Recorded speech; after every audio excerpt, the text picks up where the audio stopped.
नमस्कार. वृद्धापकाळ हा जीवनातील असा एक टप्पा आहे जिथे अनुभवाची शिदोरी मोठी असते, परंतु शरीराची साथ कमी होऊ लागते. अशा वेळी कोणावरही भार न बनता सन्मानाने आणि स्वाभिमानाने जगणे ही केवळ गरज नसून तो आपला अधिकार आहे. खालील 10 सूत्रांचा सारांश असा आहे की आर्थिक स्वातंत्र्य आणि मानसिक शांतता ही सुखी म्हातारपणाची खरी गुरुकिल्ली आहे. स्वतःची मालमत्ता आणि शेवटची पुंजी स्वतःच्या ताब्यात ठेवल्यामुळेच समाजात आणि कुटुंबात तुमचा आदर टिकून राहतो. अनावश्यक वादात न पडता जुन्या गोष्टींचा मोह सोडून वर्तमानात जगायला शिका. जर तुम्ही या सूत्रांचा अवलंब केला तर तुमचे उर्वरित आयुष्य अधिक सुरक्षित, निरामय आणि सन्माननीय होईल. नंबर 1. जमिनीच्या वादात पडू नका. जमिनीच्या वादाबाबत हा मुद्दा अतिशय मोलाचा आहे. सोप्या भाषेत सांगायचं तर आपण तारुण्यात रक्ताचं पाणी करून, काबाड कष्ट करून जी ही काही इस्टेट किंवा जमीन जुमला कमवतो तो सुखासमाधानाने जगण्यासाठी असतो. पण उतारवयात जर आपण त्याच जमिनीच्या तुकड्यासाठी कोर्टाच्या पायऱ्या झिजवू लागलो तर आपल्या हातात फक्त मानसिक ताप आणि शारीरिक थकवा उरतो. म्हातारपणी कोर्टाची वारी म्हणजे धड सुखाचा घास न घेऊ देणारी व्याधीच. ज्या वयात देवाची भक्ती आणि नातवंडासोबत खेळायचं असतं त्या वयात तारखांवरती तारखा घेणं म्हणजे स्वतःचं आयुष्य स्वतःच धोक्यात टाकण्यासारखं आहे. जमिनीचा तुकडा आज आहे, उद्या नाही, पण तुमची गेलेली शांती आणि बिघडलेले आरोग्य पुन्हा मिळणार नाही. त्यामुळे भाऊबंदकी किंवा जमिनीचे वाद यापेक्षा शांतता महत्वाची माना. वाकड्यात न शिरता जे आहे त्यात समाधान मानून जगणे हाच खरा शहाणपणा आणि तुमचा मान सन्मान आहे. शेवटी सोबत काहीच येणार नाही आणि येणार आहे ती फक्त आपली कमवलेली शांतता. नंबर 2. जुनी गाडी ओझं ठरू शकते. माणसाला जुन्या वस्तूंचा आणि आठवणींचा खूप मोह असतो. आपण वर्षानुवर्ष तीच जुनी गाडी किंवा वापरत नसलेल्या वस्तू जपून ठेवतो, पण उतारवयात या वस्तू संपत्ती न राहता ओझं बनतात. ती जुनी गाडी गॅरेजमध्ये धूळ खात पडलेली असते. तिचं मेंटेनन्स वाढतं, सारखा खर्च निघतो आणि शेवटी ती डोक्याला ताप ठरते. जुनं ते सोनं असतं खरं, पण जर ते सोनं आता गंजून आपलं खिसा खाली करत असेल तर त्याचा नाद सोडलेलाच बरा. म्हातारपणी आपल्याला मानसिक शांतता हवी असते, ना की रोजच्या कटकटी. ज्या गोष्टी आता उपयोगाच्या नाहीत त्या गोष्टी वेळीच निकाली काढा. साठवून ठेवण्यापेक्षा सोडून देणं शिका. नंबर 3. संपत्ती हस्तीकरणाची घाई नको. हा मुद्दा व्यावहारिक दृष्टिकोनातून अतिशय महत्वाचा आणि संवेदनशील आहे. अनेकदा आपण प्रेमापोटी किंवा मुलांच्या आग्रहाखातर आपली आयुष्यभराची पुंजी, घर किंवा जमीन त्यांच्या नावावरती करून मोकळे होतो. आपल्याला वाटतं की यामुळे मुलांचे भविष्य सुरक्षित होईल, पण प्रत्यक्षात आपण स्वतःची सुरक्षितता धोक्यात आणतो. जोपर्यंत माणसाच्या हातात सत्ता आणि संपत्ती असते तोपर्यंत त्याच्या शब्दाला मान असतो. हे कटू असलं तरी सत्य आहे. घर तुमच्या नावावर असणे म्हणजे केवळ मालकी हक्क नव्हे तर तो तुमचा आधार आहे. एकदा का अधिकार दुसऱ्याच्या हातात गेले की तुमची स्थिती मालकावरून पाहुण्यासारखी होऊ शकते. प्रेमात आणि व्यवहारात अंतर ठेवणं गरजेचं आहे. मुलांना मदत जरूर करा, पण स्वतःच्या हक्काची छत त्यांच्या नावावर करण्याची घाई करू नका. जोपर्यंत तुमचा श्वास आहे तोपर्यंत तुमची मालमत्ता तुमच्याच नावे राहू द्या, जेणेकरून तुमचा स्वाभिमान आणि घरातील आदर शेवटपर्यंत कायम राहील. अधिकार तुमच्याकडे असणे म्हणजे तुमच्या म्हातारपणाचं कवच आहे, हे नेहमी लक्षात ठेवा. नंबर 4. शेवटची पुंजी सुरक्षित ठेवा. हा मुद्दा तुमच्या भविष्यासाठी सर्वात मोठा आधारस्तंभ आहे. तुमच्या आजवरची बचत, मग ती बँकेतली रोकड असो, सोनं असो वा शेअर्स, हे केवळ पैसे नसून ते तुमचे म्हातारपणातील बळ आहे. आपण रक्ताचं पाणी करून ही पुंजी जमवतो, ती आपल्या कठीण काळासाठी. अनेकदा आपण भावनेच्या भरात येऊन किंवा मुलांच्या हट्टापायी ही सर्व पुंजी त्यांच्या व्यवसायासाठी किंवा चैनीसाठी खर्च करतो, पण ही मोठी चूक ठरू शकते. खिशात दमडी असेल तरच जगात आणि घरात आपली किंमत असते.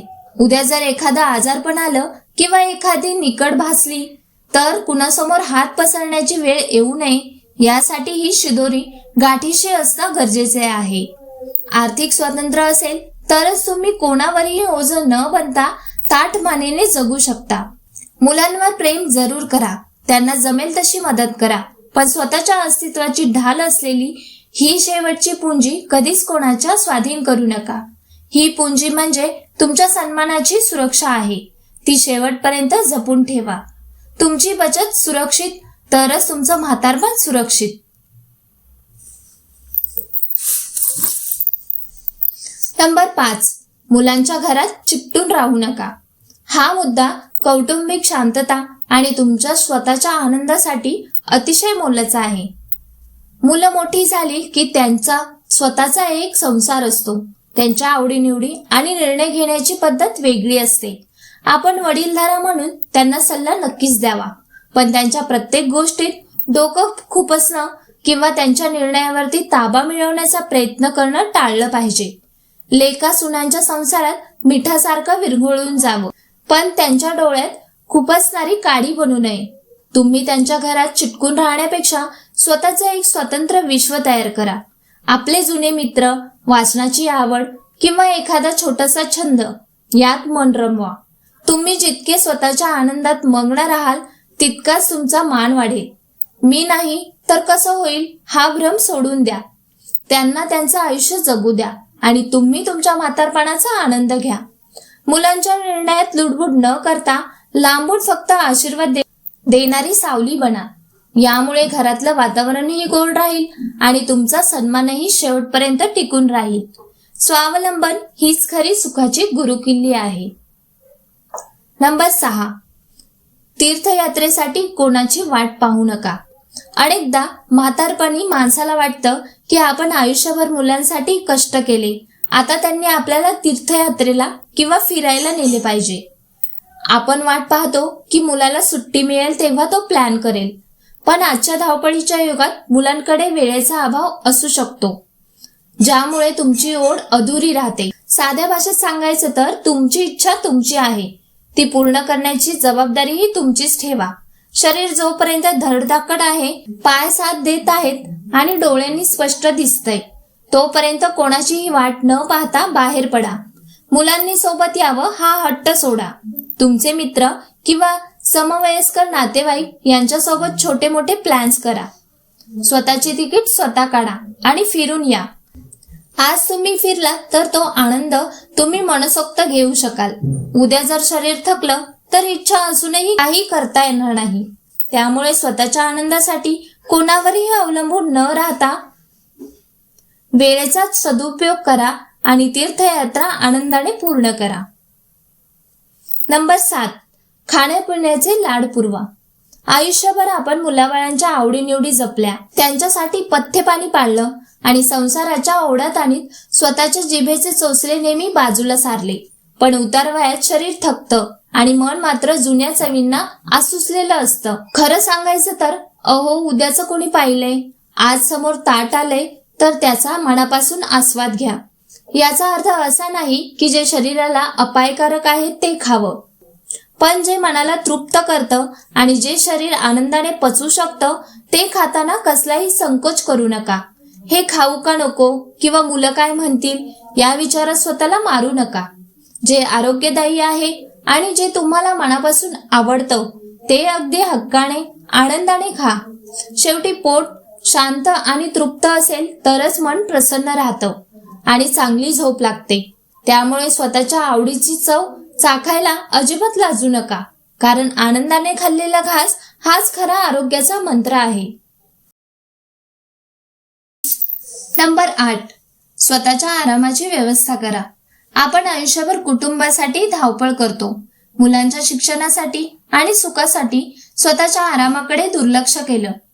कधी चटईवरती तर कधी साध्या बाजेवर झोपून रात्र काढली. पण आता वय झाले, शरीर पूर्वीसारखं साथ देत नाही. हाडे ठिसूळ होतात आणि स्नायू दुखू लागतात. अशा वेळी स्वतःच्या आरामाशी तडजोड करणं म्हणजे स्वतःच्या शरीरावर अन्याय करण्यासारखं आहे.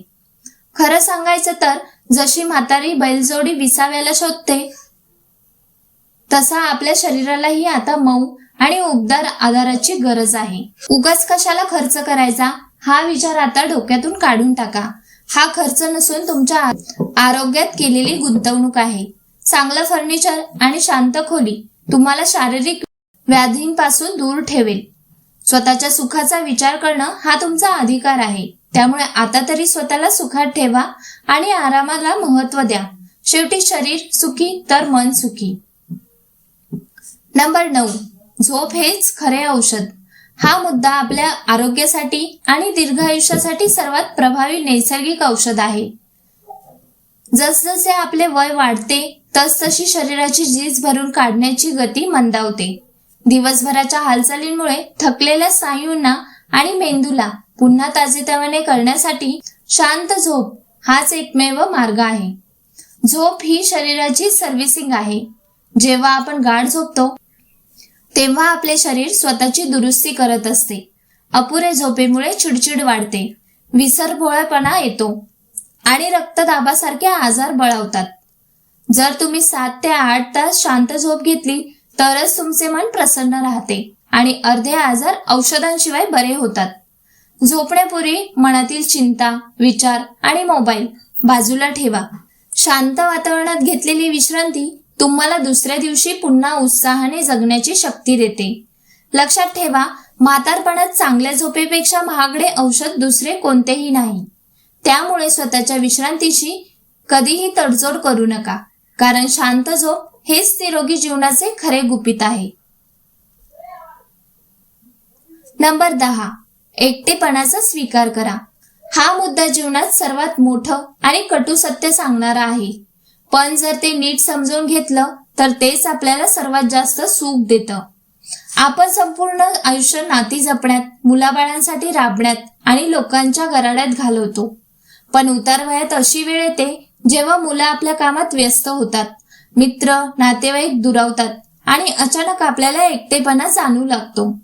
अशा वेळी खचून न जाता एकटेपणा हा एकांत म्हणून स्वीकारायला शिका. आपण या जगात येताना कोणाला सोबत आणलं नव्हतं आणि जातानाही कोणी सोबत येणार नाही. मग आज रिकाम्या घराची किंवा एकटं वाटण्याची भीती कशाला? या एकांतात स्वतःला वेळ द्या. ज्या गोष्टी आयुष्यभर राहून गेल्या त्या आता करा. देवाची भक्ती करा, शांतपणे निसर्गाचा आनंद घ्या किंवा जुन्या आठवणीत रमा. कोणाकडून अपेक्षा ठेवली की दुःख होतं, पण स्वतःमध्ये आनंदी राहायला शिकलो की सगळं जग आपलं वाटतं. एकटेपणाला तुमची कमजोरी नाही तर तुमची शक्ती बनवा. तुम्ही स्वतःच्या सोबतीने आनंदी राहायला शिकलात की तुमच्या चेहऱ्यावरचा तोच समाधान बघून लोक स्वतःहून तुमच्याकडे आकर्षित होतील. आयुष्याचा शेवटचा टप्पा शांततेत आणि स्वाभिमानाने पार पाडण्यासाठी एकटेपणाचा स्वीकार करणं हाच खरा शहाणपणा आहे. तर ही होती ती 10 सूत्रे जी आपल्या आयुष्याची संध्याकाळ खऱ्या अर्थाने सुवर्ण काळ बनवू शकतात. लक्षात ठेवा, आपण कोणावरती ओझं बनून नाही तर कोणाचा तरी आदर्श बनून जगायला हवं. आजचा हा व्हिडिओ तुम्हाला कसा वाटला आणि यातील कोणती गोष्ट तुम्हाला जास्त पटली हे मला कमेंटमध्ये नक्की कळवा. आणि जर हा व्हिडिओ तुम्हाला आवडला असेल तर आपल्या मित्रमंडळींना आणि नातेवाईकांना नक्की शेअर करा, जेणेकरून त्यांनाही एक नवी दृष्टी मिळेल. आणि आपल्या चॅनलला सबस्क्राईब करायला विसरू नका. धन्यवाद.